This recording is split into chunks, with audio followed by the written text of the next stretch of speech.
వామ్మో! ఈరోజు మా టైం బాగుంది కాబట్టి సరిపోయింది. లేకపోతే నా పరిస్థితి ఏంటో కూడా నాకు అర్థం కాలేదు. ఏం జరిగిందో వీడియో లాస్ట్‌లో చెప్తాను. మా అమ్మకి బియ్యం తీయటానికే అందట్లేదు.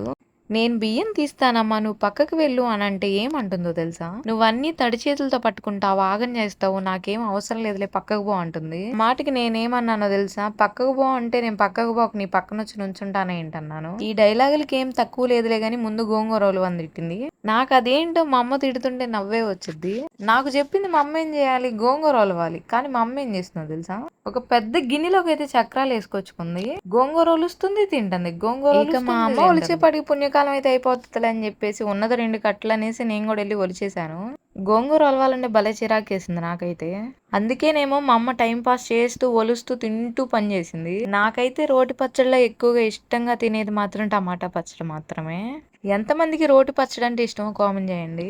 వీడియో స్టార్టింగ్ లో ఏంటో చెప్తానన్నావుగా అక్క, ఏంటి ఇంకా చెప్పలేదు అనుకుంటున్నారా? నేను వాటర్ బాటిల్స్ లో వాటర్ అయిపోయినాయి అని చెప్పేసి అయితే స్టీల్ గిన్నెలో అయితే వాటర్ పెట్టాను. మా అమ్మకి సడన్ గా షాక్ కొట్టినట్టు అనిపించిందంట. మా అమ్మ ఇంకా ఎమ్మటనే చేయి లాగేసింది. డీప్ ఫ్రిడ్జ్ లో స్టీల్ ఇది పెడితే షాక్ కొట్టడం ఏంటో నాకు అర్థం కావట్లేదు.